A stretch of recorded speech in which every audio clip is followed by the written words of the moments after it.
welcome back to the art room. My name is Jessica. I hope you guys are having a wonderful day today because we'll be making face masks. With the virus out there, this is a great way for you guys to help slow down the spread and make sure you guys are keeping safe and sanitized. So let's get started. Woo!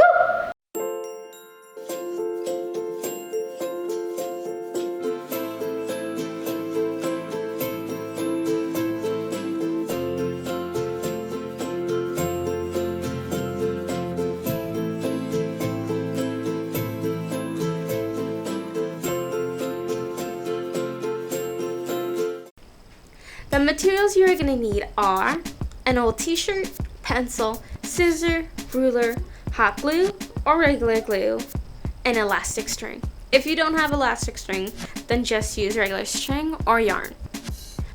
Step 1. Start by folding the t-shirt in half. Then take a pencil and ruler. Place the ruler near the folded line of the t-shirt. With the pencil, draw a horizontal line that's 8.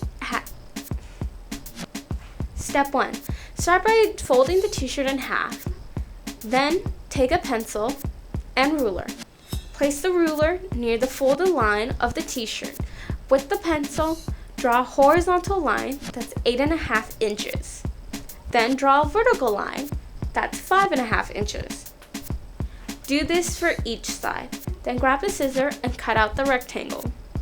Also, make sure you have 2 rectangular fabric pieces after you finish cutting. Step 2. This step involves hot glue, so please be careful when you're using the hot glue. We're going to first glue the corners of the rectangle and make sure that the corners are aligned. Then glue all the edges of the sides one by one. Be a little quick so that the glue doesn't dry. Take the scissor and trim the edges so it's neat. Step 3. Now that the 2 fabrics pieces are glued together, place hot glue on the top edge of the fabric, then fold over the glue. Do the same for the bottom. Now we're going to do the same things for the sides, but place the pencil before folding. Then repeat on the other side. Make sure nothing's sticking out and that everything is in place.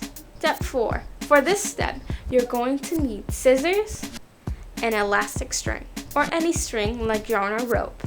Measure your head with the string so that it will fit when you wear it. Cut the string with the scissors and loop it into the sides, then tie the string into a knot. Repeat on the other side. Just move the knot into the hole if you don't want it showing. Then grab some markers and decorate the mask the way you want. There you go. There you go. Now you have a mask that you can wear outside. Then grab the markers and decorate the mask any way that you like. There you go. Now you have a mask that you can wear outside. Well, that's it for today's video, guys. I hope you enjoyed. Make sure to like, share, and subscribe to our channel. And make sure to look at our social media links down below and follow us. That's it for today. Bye, guys. See you next time.